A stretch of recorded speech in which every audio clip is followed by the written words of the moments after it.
So hi guys, ito, nagkakal na lang tayo. Ito yung Camry guys. May misfire siya. Ang code niya is PO303. So cylinder 3, number 3. So chinik na natin guys, yung ginawa natin guys. Punta-punta. Ano natin sa inyo para matutunan nyo rin pag-check sa ano. So yung number 3 guys na cylinder, ano, coil, nilagay ko sa number 1. Tapos yung spark plug niya, doon sa number 4. So yung number 3 nilagay natin sa yung coil na number 4. Nilagay natin sa number 1. So yung spark plug nilagay natin doon sa number 4. Kapag ang number 4 ang nagmi-misfire guys, spark plug yung ano. Pero kapag number 1 kasi nandun yung coil yung ano. So yung pinaandar natin guys, tapos in-scan, number 1 yung ano. Number 1 yung 1. So coil yung kailangan niya guys. Pero ini-recommend na rin lahat ng ano, spark plug. Okay pa naman yung spark plug. Okay pa naman, pero may ano na siya dito. Yung parang nag-bore na siya dito sa gilid. So talaga sige sana natin palitan natin yung coil sa nagpapo. Tara. Yung number 1 na lang naman lang.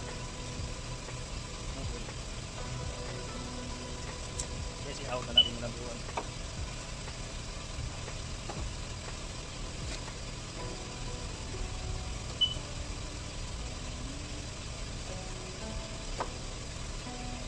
Tapos tanggalin natin ang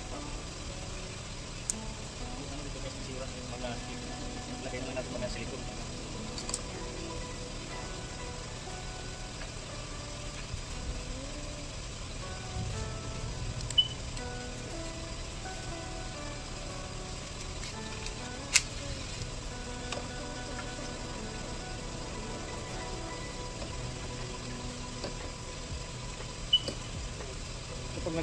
Kapag nagtanggal ko yung mga coil guys, kailangan sunod-sunod yung ano. Lagay mo sa number 1, 2, 3 yung tarayan ko, kunin mo hindi ka palipalit.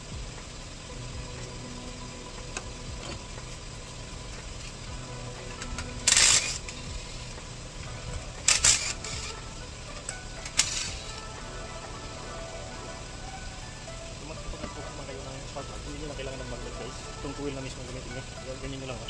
Ayun na. Ganyan nyo lang. Ayan, kukuha na siya. Diba? Ganyan nyo lang. Sundusin mo. Hindi nyo na kailangan ng magnet. So, yung coil na mismo. Pero,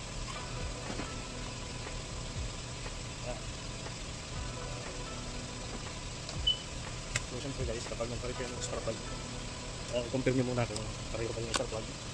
Pareho ba yung taas. Kasi may mga iba-ibang sukat ng spark plug guys. Ayan. Kahit pa pareho yung model ng sasakyan, so may iba-ibang sukat.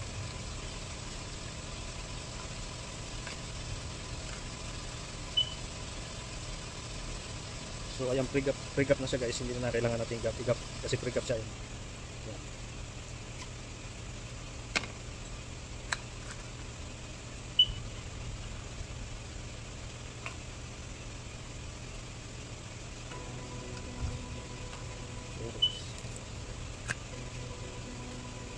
Ingatan nyo guys na hindi malaglag kasi minsan nababasa kasi ito.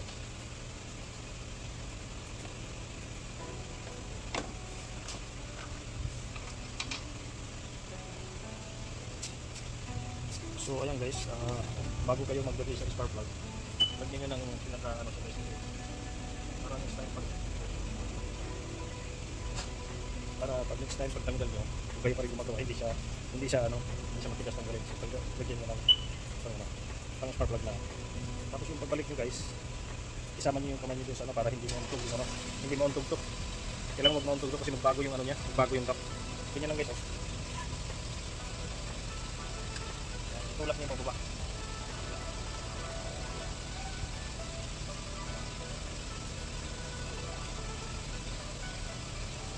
Tulak niyo pababa. Mahina na yung ano niya dun sa ilalim. So, huwag kalimutan guys, lagyan niyo ng pang spark plug ano.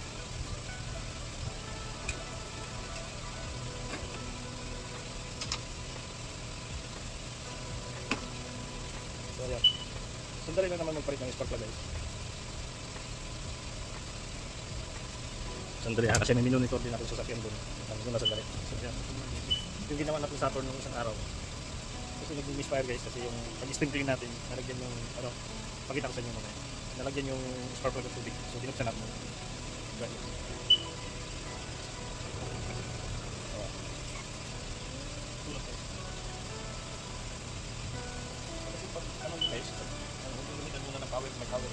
ilang kamay lang.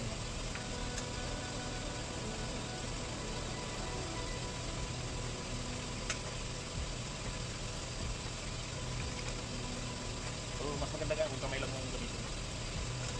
Kasi kami guys, mahilig kami sa power man. Para kasi mamadali kami siya.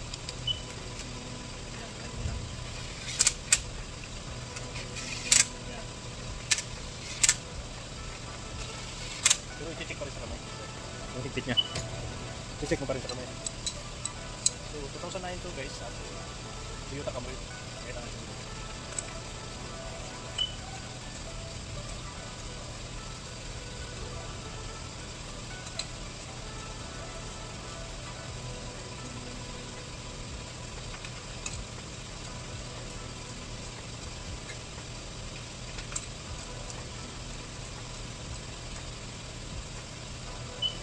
Guys, basta mahigpit na siya. Huwag mo lang piliting mahigpit masyado baka mag-crack patuloy yung ano ng spark plug.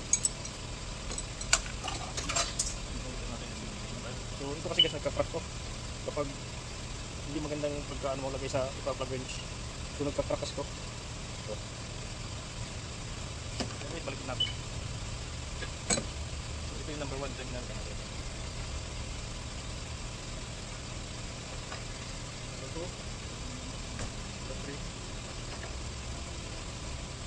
4.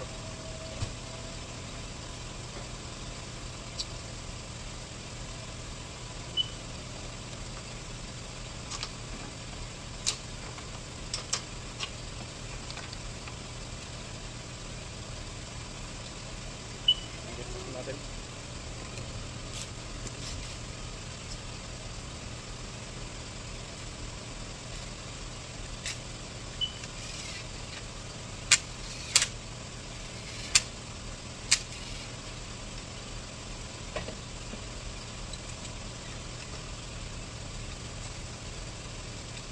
Isang kamay lang guys, ito okay. Marunong start ng screw. So ito guys, ipapakita ko sa inyo yung sample sa inyo. Ano, kailangan lagyan natin ito. Yan kasi guys, pag ano mo, pag dry na, pag pisil mo, mababalot na siya. Yan. So ang gawin natin dyan guys, lagyan lang natin yung silikon. Pag lagay mo, pag nailagay, lagyan mo lang siya ng kunting silikon guys, para mag-hold siya pag nag-dry. Yan. So pakita natin sa inyo. So ang lagyan nyo lang ng silikon guys, ito lang oh. Itong ano lang mismo yan. Yan. Lagyan mo lang dyan ng silikon yan. So pag dry niya, mag-hold na yan. Hindi nagagalaw yan guys. Hindi nagagalaw siya pag ano, pag nalagyan mo na ng silikon yan. Yan, parang naglalak na yan siya. Yan. Yan oh. Yan. So ayan, ganyan lang guys. Dali na. So yan guys, nalagyan na natin lahat. So, balik natin.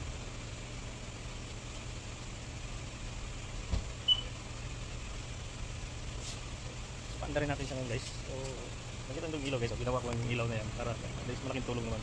Diba? Yan. So guys, paandarin natin.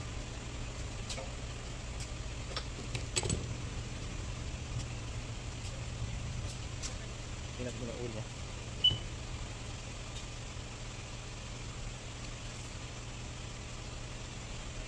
Sobrang oil guys. Yan, dapat dito lang. Hangit kasi guys pag sobrang oil. Dapat kahit kulang ng konti, mas maganda kung kulang ng konti. So, kaya mo na, hindi naman natin yung oil. So guys, tanda rin natin.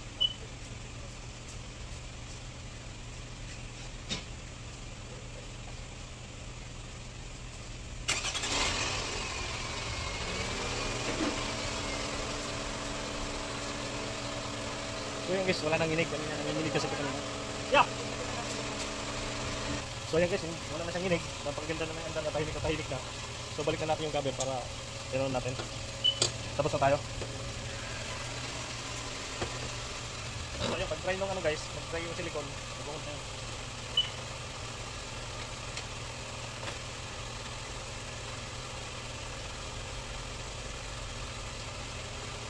Pakita natin sa inyo malapitan guys. Dali, higpitan ko lang sandali.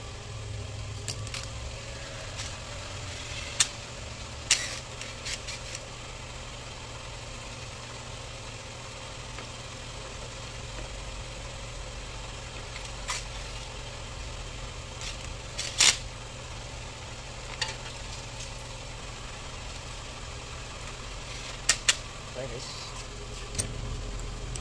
Ano siya? Tapos na.